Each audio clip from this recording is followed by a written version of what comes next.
நாட்டுக்காக உழைப்பதற்கே அண்ணா பிறந்தார்.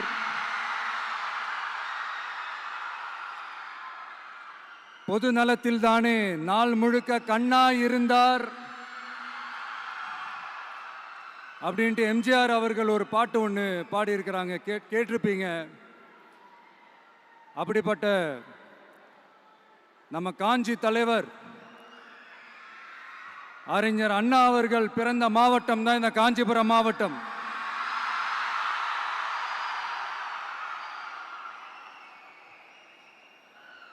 தன்னுடைய வழிகாட்டின்றதுனாலேயே தான் ஆரம்பிச்ச கட்சியினுடைய கொடியில அறிஞர் அண்ணா அவர்களை வச்சவர் எம்ஜிஆர். ஆனா அறிஞர் அண்ணா அவர்கள் ஆரம்பிச்ச அந்த கட்சியை அதுக்கப்புறம் கைப்பற்றினவங்க என்னெல்லாம் பண்றாங்கன்னு நான் சொல்லிதான் உங்களுக்கு தெரியணுமா என்ன? மக்களே, உங்களுக்கு தான் அது நல்லா தெரியுமே.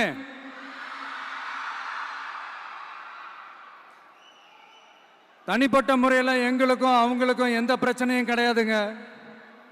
எந்த வாய்க்கா வரப்பு தகராறுலாம் எதுவுமே கிடையாதுங்க. அப்படியே இருந்தாலும் அது நம்ம கண்டுக்கவே போறது இல்லைங்க. தனிப்பட்ட முறையில் அவங்களுக்கு வேணா நம்ம மேல வன்மத்தோட இருக்கலாங்க. ஆனா நாமெல்லாம் அப்படி கிடையவே கிடையாதுங்க. ஆனா உங்களை என்ன நம்ம எல்லாரையும் பொய் சொல்லி நம்ப வச்சு ஓட்டு போட வச்சு ஏமாத்தினாங்கல்ல,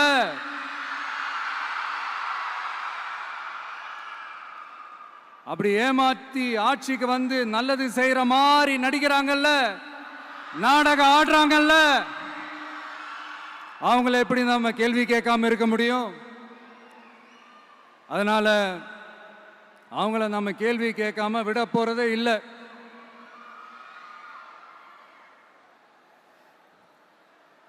இதை ஏன் நான் காஞ்சிபுரம் மாவட்டத்தில் இருந்து நான் சொல்றேன்னா, தெரிஞ்சோ தெரியாமலோ இந்த மாவட்டத்துக்கும் நமக்கும் ஆட்டோமேட்டிக்காவே ஒரு கனெக்ஷன் ஒன்று ஏற்படுதுங்க.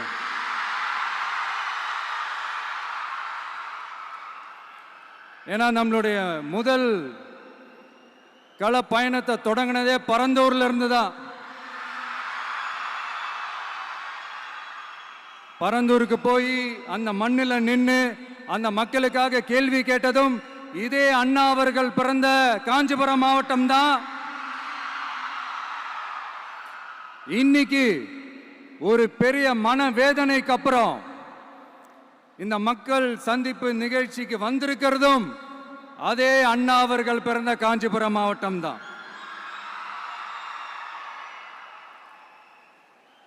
அதனால நமக்கு எல்லாமும் கொடுத்த நம்ம மக்களுக்காக எல்லா நல்லதையும் செய்யணும்.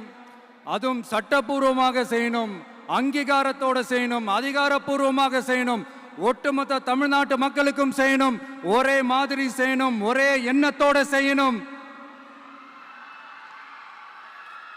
அந்த ஒரே லட்சியத்தோட தான் நாம் அரசியலுக்கே வந்திருக்கிறோம். அதனாலதான் மக்களிடம் செல் அப்படின்னு சொன்ன அண்ணாவை கையில் எடுத்தோம். அவங்க சொன்ன மாதிரி மக்களை நோக்கி போறோம். ஆனா மக்களிடம் செல்னு சொன்ன அண்ணாவை மறந்தது யாரு?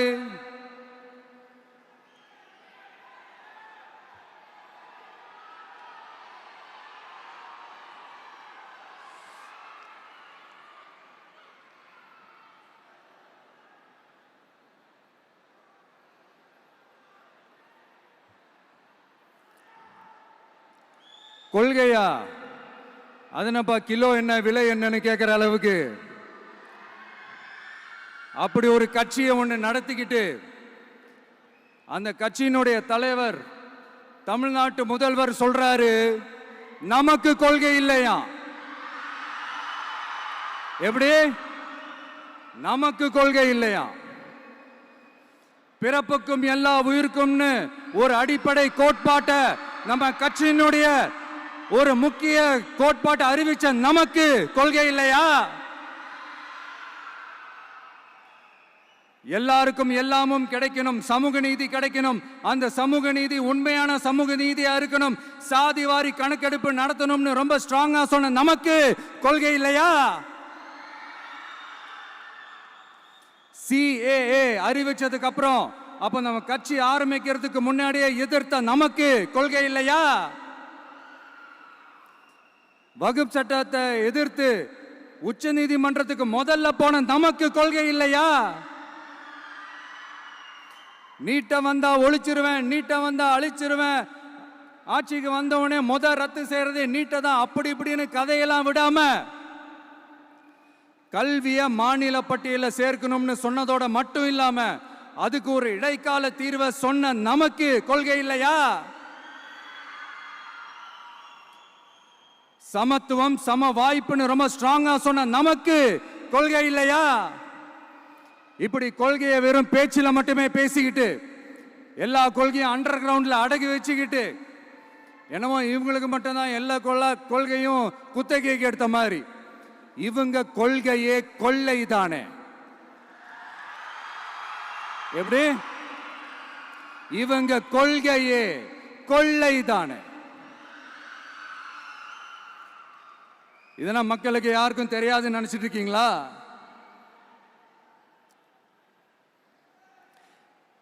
எங்க கட்சி ஒன்றும் சங்கரமடம் இல்லைன்னு சொன்னது யாரு? யார் சொன்னாங்க? ஏன் சொன்னாங்க? எதுக்கு சொன்னாங்க? இப்போ உங்க கட்சியில என்ன நடந்துகிட்டு இருக்குது அதையும் கொஞ்சம் யோசிச்சு பாருங்க, இதையும் கொஞ்சம் யோசிச்சு பாருங்க. அதனால பாப்பா, பவள விழா பாப்பா, நீ பாசாங்கு காட்டாத பாப்பா. நீ நல்லவர்கள் போல் நடிப்பதை பார்த்து நாடே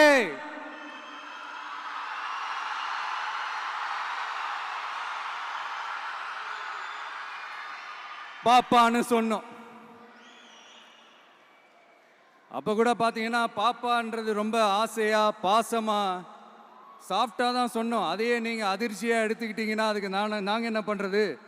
அதே நீங்க விமர்சனம்னு சொன்னீங்கன்னா நாங்க என்ன பண்றது? இன்னும் நாங்க விமர்சனம் செய்ய ஸ்டார்ட் பண்ணவே இல்லையே, இன்னும் நாங்க அடிக்க ஸ்டார்ட் பண்ணவே இல்லையே, அதுக்குள்ள அலர்னா எப்படி?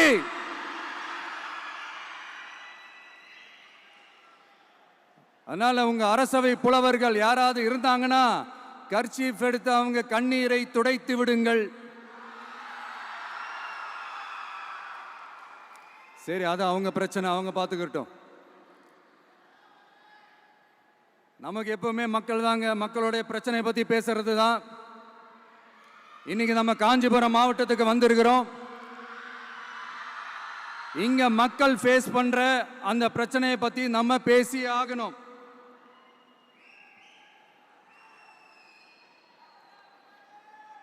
இந்த காஞ்சி மண்ணை வாழ வைக்கிற ஜீவ நதி பாலாறு, உயிர் நதி பாலாறு. இந்த மக்களோட உயிரோடவும் ரத்தத்தோடும் கலந்து ஓடுவது பாலாறு. அந்த பாலாறை இன்னைக்கு பெரியார் பெயரையும் அண்ணா பெயரையும் சும்மா பேருக்கு வச்சுக்கிட்டு ஆட்சி நடத்துறவங்க என்ன பண்றாங்க தெரியும்ல?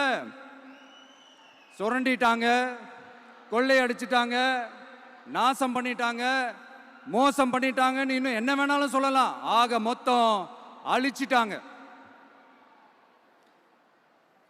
இதை நான் ஏதோ போற போக்கில் ஏதோ அடிச்சு விடலங்க, ஆதாரத்தோட தான் சொல்றேன். அனுமதிக்கப்பட்ட அந்த லெவலை தாண்டி 22,70,000 யூனிட் மணலை கொள்ளையடிச்சிருக்கிறாங்க.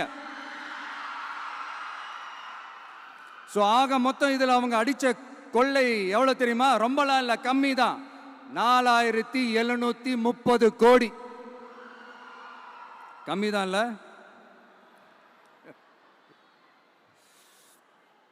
இதுக்கெல்லாம் அவங்க ஆதாரம்லாம் கேட்க முடியாது. ஏன்னா இந்த ஆதாரம்லாம் ஆல்ரெடி கோர்ட்ல இருக்குது, அமலாக்கத்துறை டிபார்ட்மெண்ட்ல இருக்குது.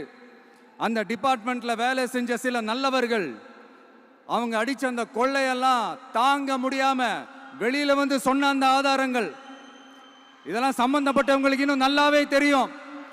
அதனால இது சம்பந்தமா ஆதாரங்களை கொடுலாம் அவங்க கேட்க முடியாது.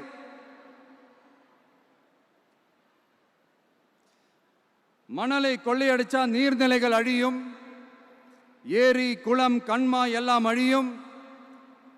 இதெல்லாம் அழிஞ்சா விவசாயம் அழியும். விவசாயம் அழிஞ்சு போனா விவசாயிகள் அழிஞ்சிருவாங்க. ஆக மொத்தம் நாம் எல்லாரும் மொத்தமா அழிஞ்சு போக வேண்டியதுதான்.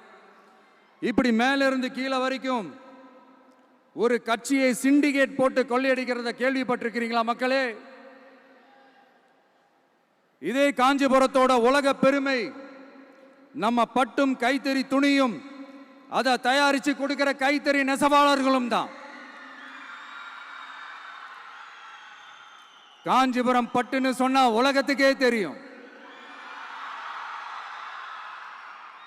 ஆனா அதை தயாரிச்சு கொடுக்கிற நெசவாளர்கள் நிலை என்ன தெரியுமா?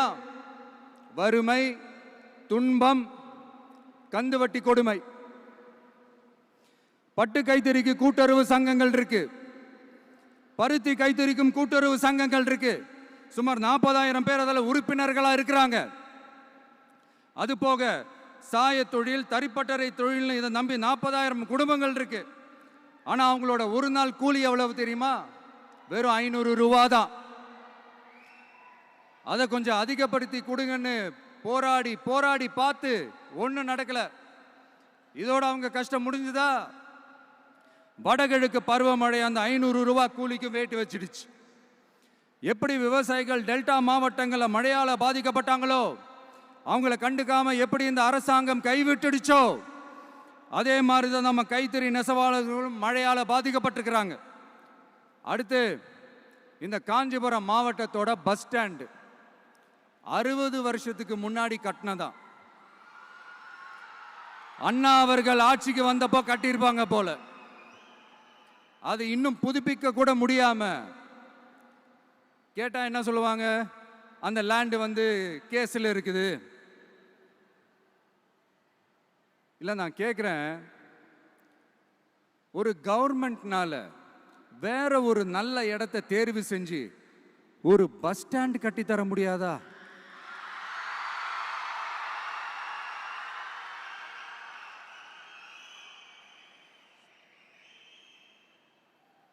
பிரச்சனை என்ன தெரியுமாங்க? அவங்களுக்கு மக்களை பத்தி யோசிக்கிறதுக்கே நேரம் இல்லை. அதுதான் பிரச்சனை.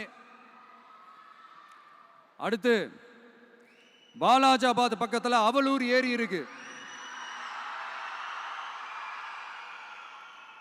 அது பாலாற்றை விட உயரமா இருக்கு. அதனால என்ன ஆகுதுன்னா, ஆத்து தண்ணி ஏரிக்கு போக முடியாம போயிடுது. அதை சரி பண்ணி அந்த இடத்துல ஒரு தடுப்பணையை கட்டினா ஏரி நிறைய தண்ணி நிற்கும். அப்படி நின்னா அவலூர் மட்டும் இல்ல, ஆசூர் உட்பட இன்னும் எத்தனை கிராமங்கள், எத்தனை ஆயிரம் ஏக்கர் விவசாயம் நல்லா நடக்கும். இதுக்கு இன்னும் எத்தனை வருஷம் மக்கள் கோரிக்கை கொடுக்கணும், மக்கள் போராடணும். இந்த பிரச்சனையெல்லாம் இருக்கிற அதே காஞ்சிபுரம் மாவட்டத்தில் தான் பரந்தூர் ஏர்போர்ட் கட்டுற பிரச்சனையும் இருக்குது. அந்த பிரச்சனையில கண்டிப்பா நாங்க விவசாயிகள் பக்கம் தான் நிற்போம். அதுல எந்த மாற்று கருத்துமே கிடையாது. இந்த கவர்மெண்ட் பரந்தூர் விவகாரத்தில் எங்களுக்கோ இல்ல விவசாயிகளுக்கோ எந்த விதமான காரணங்கள் சொல்லி எஸ்கேப் ஆகவே முடியாது. இப்படி மக்களுக்காக மக்களோட பிரச்சனைகளை எடுத்து பேசுறதுனால இப்போ ஆட்சியில் இருக்கிறவங்களுக்கு நம்ம மேல ஒரு ஆத்திரம் வரத்தானே செய்யும். அதனால தான் நீங்க பார்த்தீங்கன்னா சட்டசபையில் ஆரம்பிச்சு ஒரு சாதாரண நிகழ்ச்சி வரைக்கும் எல்லா மேடையிலையும் மேடைக்கு மேடை டிவிக்கே தான். டிவிக்கே அவதூறு, அவதூறு டிவிக்கே, டிவிக்கே அவதூறு, அவதூறு டிவிக்கே. இதுக்கெல்லாம் கண்டிப்பா நாங்க பதில் சொல்லுவோம், சொல்லாமலாம் இருக்க மாட்டோம். இப்ப கூட கரூரை பத்தி பேசுவேன்னு எதிர்பார்த்திருப்பாங்க. அதை நான் கொஞ்சம் அப்புறமா பேசுறேன். பட் இப்போ நம்மளுடைய விஷன் என்னன்னு சொல்லணும்னு நான் கொஞ்சம் ஆசைப்படுறேன். நம்ம ஆட்சிக்கு வந்தா அது என்ன வந்தா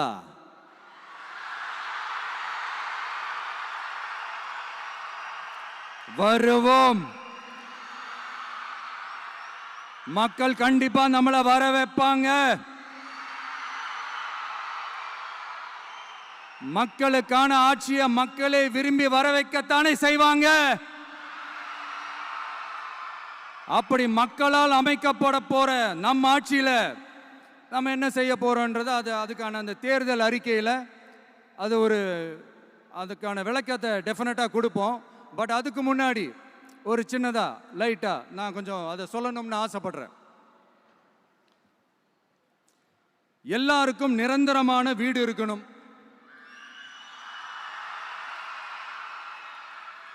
ஒவ்வொரு வீட்டுக்கும் ஒரு மோட்டார் சைக்கிள் வாகனம் உறுதியா இருக்கணும்.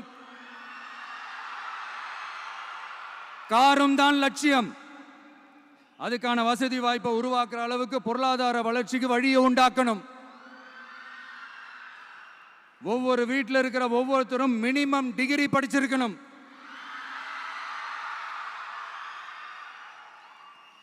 ஒவ்வொரு வீட்லையும் குறைந்தபட்சம் ஒருத்தருக்கு நிரந்தர வருமானம் கிடைக்கணும்.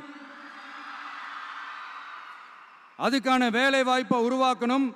அதுக்கு தகுந்த மாதிரி கல்வியில பாடத்திட்டத்தில் சீர்திருத்தம் செய்யணும். கவர்மெண்ட் ஹாஸ்பிட்டல்ஸுக்கு மக்கள் எல்லாரும் பயம் இல்லாம நம்பி போற மாதிரி மாத்தணும். பருவமழை காலத்தில் ஏற்படுற வெள்ளத்தால ஊரும் சரி மக்களும் சரி விவசாயமும் சரி பாதிக்கப்படாம இருக்கணும். அதுக்கு 4000 கோடி திட்டம்னு ஒரு உருட்டுனாங்களே,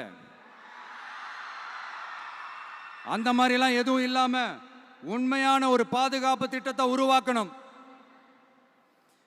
மீனவர்களோட, தொழிலாளர்களோட, நெசவாளர்களோட, அரசு ஊழியர்கள் மற்றும் ஆசிரியர்களோட கருத்து கேட்டு அவங்களுக்கான பாதுகாப்பு மற்றும் வளர்ச்சி திட்டங்களை உருவாக்கணும். உருவாக்குறது மட்டும் இல்லை, அதை செயல்படுத்தணும். முக்கியமாக இண்டஸ்ட்ரியல் டெவலப்மெண்ட்ஸில் கான்சென்ட்ரேட் பண்ணணும். எல்லாத்தையும் விட ரொம்ப ரொம்ப முக்கியம், சட்டம் ஒழுங்க ரொம்ப ஸ்ட்ரிக்டாக வச்சிருக்கணும். நம்மளுடைய அம்மா, அக்கா, தங்கச்சிகள், அவங்களுடைய பிள்ளைகள், குழந்தைகள் எல்லாருக்கும் பாதுகாப்பை, அதுவும் உண்மையான ஸ்ட்ராங்கான பவர்ஃபுல்லான பாதுகாப்பை உண்டாக்கணும். அண்ணா யூனிவர்சிட்டியில் நடந்த அந்த பெண்ணுக்கு நடந்த அந்த பிரச்சனை மாதிரியோ, இல்ல கோவையில் நடந்த அந்த கல்லூரி பெண்ணுக்கு நடந்த பிரச்சனை மாதிரியோ அதெல்லாம் நடக்க விடவே கூடாது. நம்ம வீட்டு பெண்கள் ஸ்ட்ராங்கா, பயமே இல்லாம தைரியமா இருக்கணும்.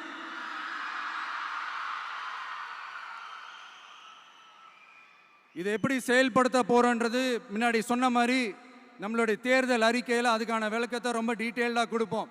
நான் சும்மா மற்றவங்க மாதிரி அவங்கள மாதிரி எல்லாத்தையும் அடிச்சு விட்டுட்டு ஏமாத்துற வேலையெல்லாம் இங்கே கிடையாது நம்ம கிட்ட.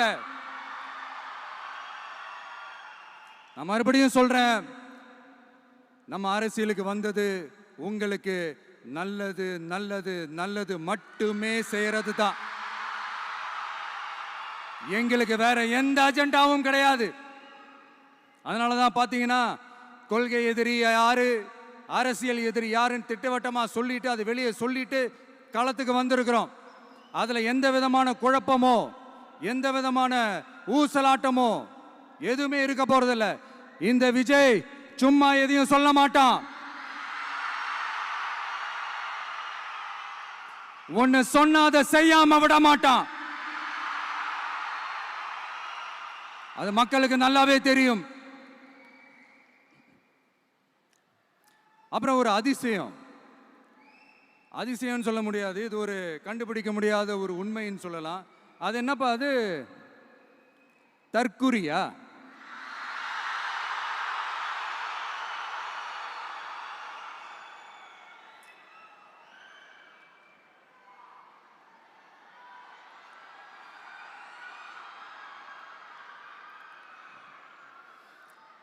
நம்ம டிவிகேக்கு சப்போர்ட் பண்ற கோடிக்கணக்கான லட்சக்கணக்கான மக்கள், நம்மளுடைய நண்பிகள், நம்மளுடைய ஜென்சி கிட்ஸ் எல்லாரையும் தற்குறிகள்னு சொல்லி வாங்கி கட்டிக்கிட்டு இப்போ அவங்களாம் தற்குறி எல்லாம் கிடையாது, அப்படிலாம் அவங்கள கூப்பிடாதீங்க. அவங்க சங்கிகள்லாம் கிடையாது, அப்படிலாம் அவங்கள கூப்பிடாதீங்கன்னு சொல்லி ஒரு குரல். யாருடா அந்த குரல் அப்படின்னு பார்த்தா, இப்ப ரீசெண்டா அறிவு திருவிழான்னு ஒன்று நடத்தினாங்கல்ல, சாரி அவதூறு திருவிழா. அதுல அவங்க தலைமையே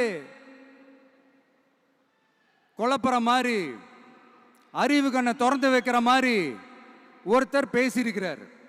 அவர் யாருன்னா அது அவங்களோட எம்எல்ஏவே. அந்த எம்எல்ஏ யாருன்னா நம்மளுடைய கொள்கை தலைவர்கள் ஒருத்தரான மக்கள் சேவகர் அஞ்சலை அம்மாளோட சொந்தக்காரர். என்னடா இது இப்படி ஆகி போச்சு? டிவிகேக்கு சப்போர்ட் பண்ற மாதிரி நம்ம கட்சியிலேருந்தே ஒரு குரல் வருதுன்னு சொல்லி தலைமையில் ஃபுல்லா கன்ஃபியூஷன். அந்த கன்ஃபியூஷன் இதோட நிக்காது. அந்த ஆதரவு குரல் ஒரு வீடு விடாம, ஒரு இடம் விடாம, எல்லா இடத்துலயும், எல்லா வீட்லயும் இன்னும் பலமா எதிரொலிக்குதான் இல்லையான்னு பாருங்க. சும்மா பிளாஸ்ட் தான்.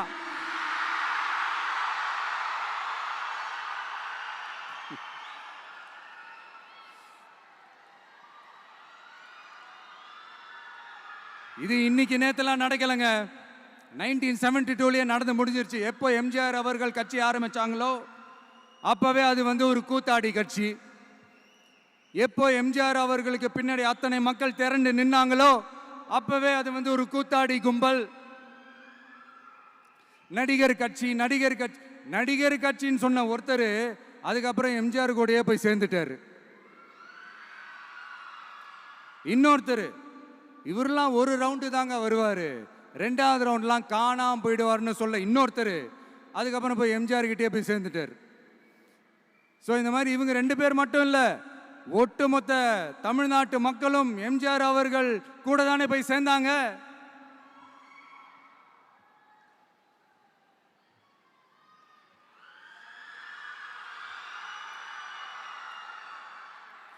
அதனால இது வரலாறு. இந்த வரலாறு நம்மளை விட அவங்களுக்கு இன்னும் நல்லாவே தெரியும். அதனால தான் பார்த்தீங்கன்னா 53 வருஷமா அதே கதறல்கள். கூத்தாடி கூட்டம், நடிகர் கட்சி, நடிகர் கூட்டம், இப்படி. மர்மயோகின்ற ஒரு படத்துல அவருடைய கேரக்டர் பேர் கரிகாலன். அதுல ஒரு சூப்பர் டயலாக் ஒன்று சொல்லியிருப்பாரு.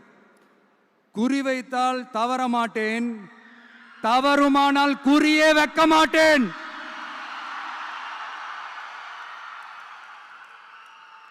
இதெல்லாம் யாருக்கு சொல்றோம், எதுக்கு சொல்றோம்னு புரிய வேண்டியவங்களுக்கு புரிஞ்சா நல்லா இருக்கும். ஏண்டா இந்த விஜய தொட்டோம்,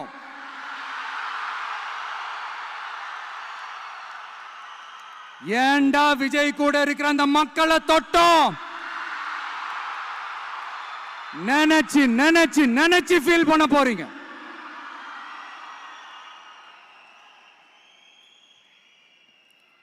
அப்புறம் நமக்கு இந்த அரசியல் புரிதல்லாம் இல்லை, அது இல்லை, இது இல்லை.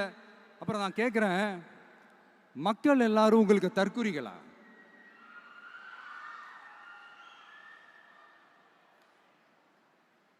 அதே மக்களோட ஓட்டு வாங்க போற நாம தற்குறிகள்னா அப்ப இவ்வளவு நாள் அதே மக்கள் கிட்ட இருந்தானே நீங்க ஓட்டு வாங்கிட்டு இருந்தீங்க. அப்ப நீங்க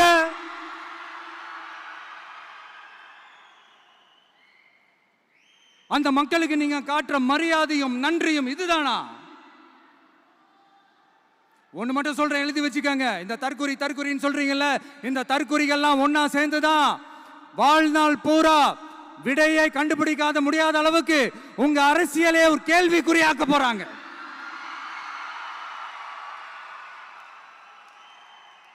இவங்கெல்லாம் யாரும் இங்க தற்குறிகள்லாம் கிடையாது. இவங்க எல்லாரும் தமிழ்நாட்டு அரசியலோட ஆச்சரியக்குறி. இவங்க எல்லாரும் தமிழ்நாட்டு அரசியலோட அந்த மாற்றத்திற்கான அறிகுறி.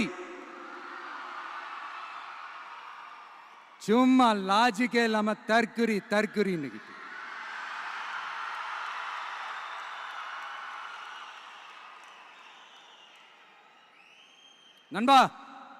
நண்பி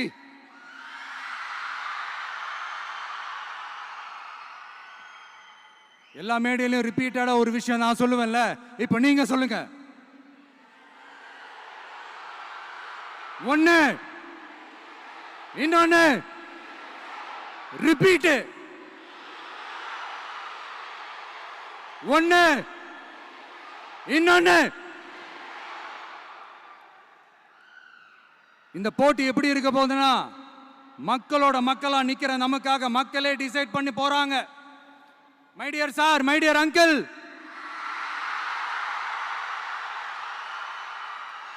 ஆல்ரெடி டிசைட் பண்ணியாச்சு.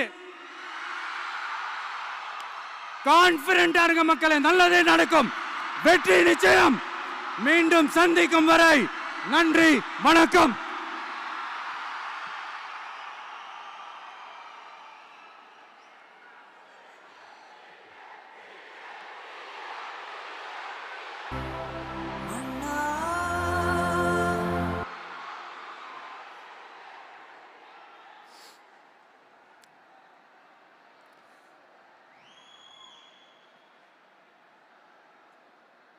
வெளியில் போக பர்மிஷன் கிடைச்சவொன்னே கூடிய சீக்கிரம் வெளியில் வருவோம்.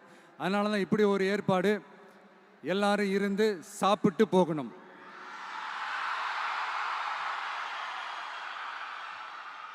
நன்றி, வணக்கம். சொல்ல மறந்துட்டேன், என் நெஞ்சில் குடியிருக்கும்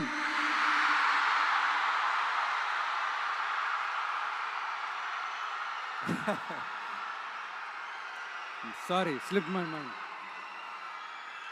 தேங்க்யூ. மீண்டும் சந்திக்கும் வரை நன்றி, வணக்கம்.